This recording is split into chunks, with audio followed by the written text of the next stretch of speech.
Hi, Craig. I haven't Hi, seen you in Sabine. a while. No, you haven't. You haven't seen me in a while.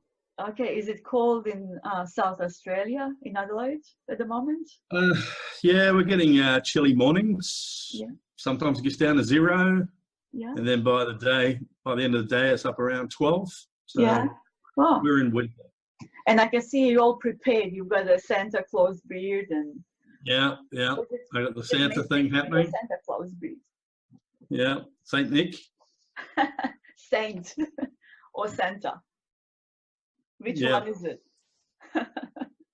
Oh well, whichever one. I travel under many names with this beard. It's Santa Claus. It's Saint Nick. Father Christmas. Whatever you want to call me. Whatever you're comfortable with. To me. Any role you play? Any role I Role play, is that? absolutely. Yeah. I'm actually thinking of using this up in the APY lands and getting a chair and sitting in the middle of one of the communities there and distributing health things to people, like, anti-smoking packs or condoms or whatever it is to sort of, to help people sort of become healthier, and using the Santa thing as a bit of a gimmick. As long as it's not a dope or something, it's okay. Yeah, well, that's right. That's right. Exactly. Yeah. You basically, we met through this message and stuff, non-duality, whatever concept you call it, unduality. As Kalyan and Pira call it, unduality. Someone Yeah. said to me once, jokingly, they said, okay, you got it quick. There's nothing to get, but anyway, you got it quick because there's nothing here to stop you. Like no intelligence, no brain. Now, saying that, do we get this understanding intellectually, or how did it work for you? Do you find it was intellectual for you, or more recognition, or more sense? I think it happens every which way it can, right? I think it's a full permeation right through you. I think the intellect kind of catches up with it. Like your thoughts and your way of thinking sort of falls into line with your own recognition of what you are, and it kind of seeps through, where you're able to sort of speak some words to try and crystallize what's happened to you. And that's where the intellect comes in, is trying to use words to communicate this thing that's non-communicatable as much as you can. And I notice with myself sometimes that an understanding or a knowing arises, but it happens in a way that you're not actually aware of it happening, and you're kind of looking at it after the fact, and your mind is understanding something after it's already happened, and it's very gentle, and the mind, it's so gentle the mind can't pick it up, because it's not actually a thought. It's the thought might arise to try and give meaning to it, or give some sort of understanding of it. But it's being prior to thought, there's going to have to be some sort of seepage coming through to thought in order to communicate it. So, here you sit before the existence of thoughts. You are there before there's a thought. And you use thoughts and words to communicate that prior existence of you prior to thought. So the intellect kind of plays a catch-up game. Does that make sense? Yes, it's the same way with the word. I presume you have to express it somehow. Yeah. Well, that's how it is for me. But I think it's however it is for people. Yeah. Because it encapsulates everything. It's everything that is. It's every thought that arises. It's every emotion that appears. It all kind of is what you are. And but I think the thinking, what's called the mind, the thinking mind, takes a secondary place. You're operating on I guess, a more intuitive level, which is prior to. There's just I suppose, a knowing. That's not really an intellectual knowing, but the intellect's part of it, in that there's a recognition of it, a capacity to communicate what you are, which is everything that is. So basically, when we go to sleep at night, and there is no thought, there is no mind, and you can't, because we joked before, you have various roles during the day, like during the sleep. What am I during the sleep? Do you know? Your I guess the physical consciousness drops off. I think sleep's a beautiful thing. Well, it's just the part before you fall asleep. There's this lovely sort of seductive, caressing energy that's there, just sort of easing you off to sleep, and you that's what you're aware of at the beginning stages. Is just this nice caressing of you to help you fall asleep. It's a bit like a bit of an anesthesia in some sense, where you just drop off. Yes. But so you're aware of yourself approaching what you call sleep. And then you, as far as your physical consciousness drops off. And then you awake in the morning. But that going to sleep and that waking up is part of what you're also doing. There's an awareness of that's happening as you sleep as well. Yeah. Because on a physical level, you don't actually choose to wake up. You just find yourself awakening. But that part of the awakening there is you being everything that is, stirring yourself up as that part that's kind of that the body is occurring within, if you like, because you're not the body as in its totality, in the sense of, well, you are, but you're not at the same time. Yes. On one level, you're not, but on another level, you totally are, because you're everything that is. Yeah. There's nothing that's not what you are. So you would not deny, you wouldn't say this is illusion, this does not exist. There is a beingness, there is awareness. There is no illusion. Yeah. There is no illusion. It's an illusion to say that there's an illusion. Yes. Everything is what it is. There is the illusion that exists is you thinking that there's an illusion or something that you need to escape from or to break away from, or to say that you're not something that is. All of that it's just basically a narrative that's running in your head, but it isn't. There's nothing more than that, and it seems like it's real, but not. It's like the rope story that you hear that's imagined to be a snake, and then you've got all the reactions that go on thinking that it's a snake, and that can be totally convincing, but the reality is it was only ever a piece of rope lying there, and the reality is that this body that we see, what we call a body, and what we call, a bottle or a car and all that sort of stuff, we label these things, and in that we put separation into it because we give it a life of its own by labeling it and naming it. But in reality, it's all just an expression of what you are. It's not actually anything other than you, because there is nothing other than you. Yes. You can look around and name parts of you as being something other, but there isn't. It doesn't actually exist other than just expressions of what you are. Yeah. So don't you think, like when we are like a kid, a little child, and we know everything what it is in a way, but we don't say such and such, you just know what it is.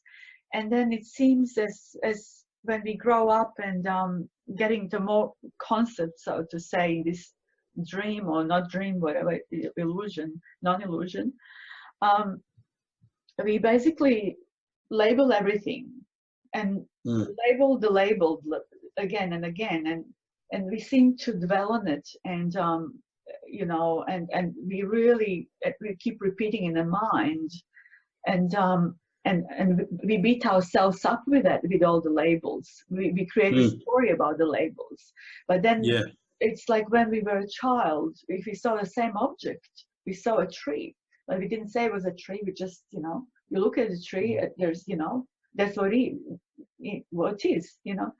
But then you later on you build up a story like that happened under that tree. I got hit and like there was a branch that fell off and this happened to me. And is it? Do you think it's more to look into the is it the separation, the seeming problem, or like ID kind of that creates that kind like a congested energy, like this is happening to me, and we suffer accordingly in the dream?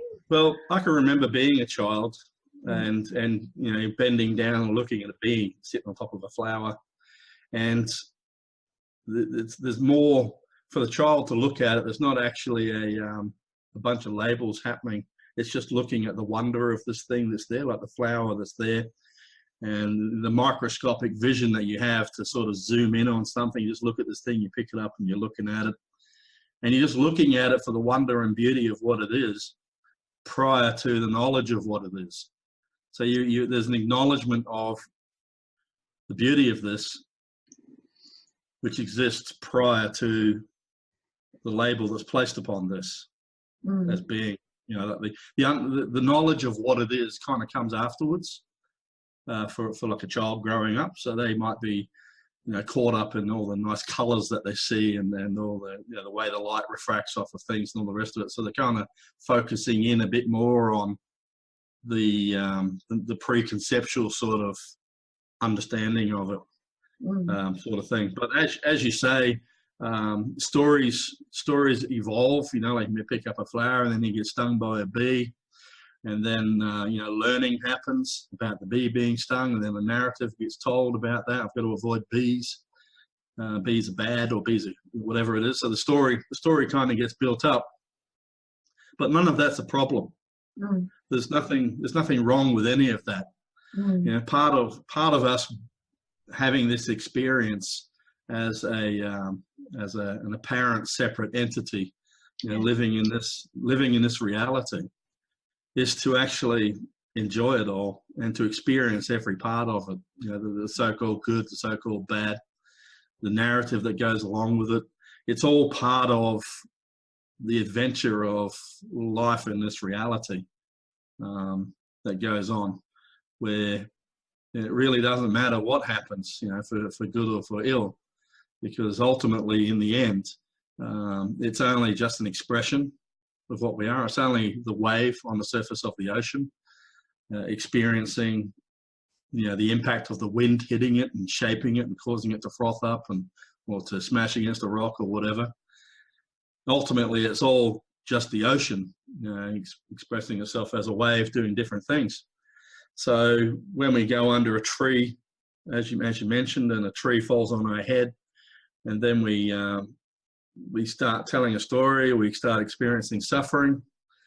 But the suffering aspect of it is that itself is a narrative, that there is someone there that's actually suffering. And when there isn't, what there is a movement of energy, or a movement of whatever you want to call it, that gets labeled and interpreted by our mind looking at it, and we tell a narrative about what's happening.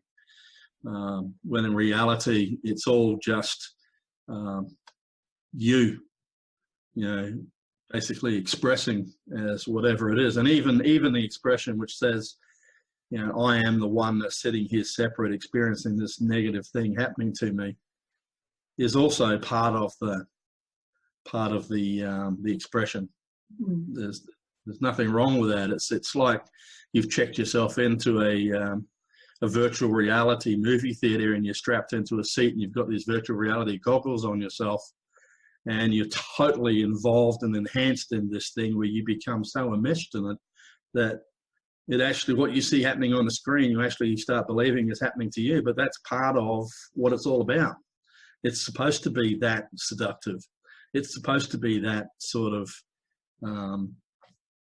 that all-encompassing drawing into the narrative and into the story. I mean, that's a great thing. It's kind of, if you were going to a movie and to pay for that experience, that's what you would want to get, is that experience. You know, you go on a roller coaster because you want to get a fright. You want to actually experience the fright aspect of it. So there's a recognition that there are no victims in the universe. There are no victims at all, even though a victim might arise claiming to be the victim. That's part of the that's part of it's part of the expression that's happening. But there's a seeing that can be seeing that and recognizing that's just an expression. It's not actually all that I am. It's just something that I'm expressing as being. That's just purely happening in my own narration.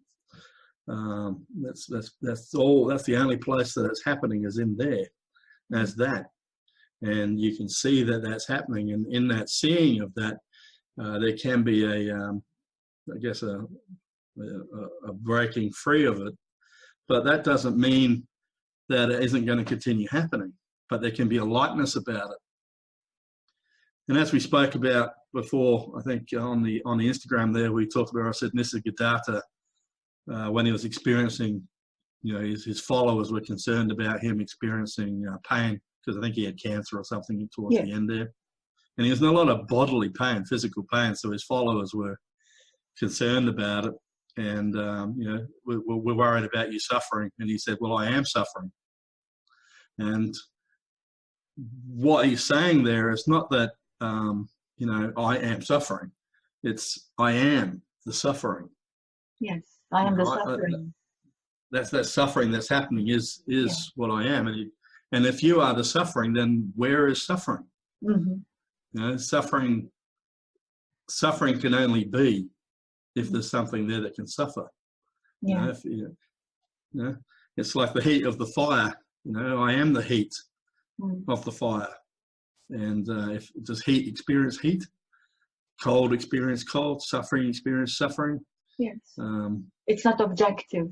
So there's all that stuff goes on where you become, it's a completely intimate relationship, which is non-personal with everything that is.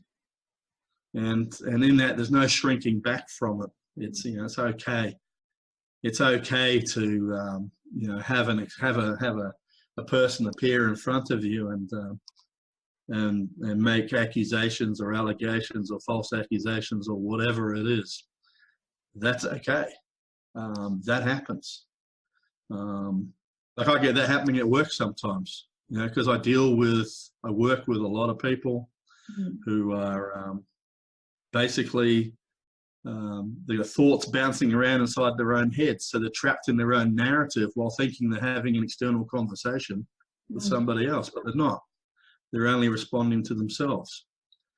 And so there's nothing personal about that. So I watch that happening sometimes and just, I guess, you just walk right on through it.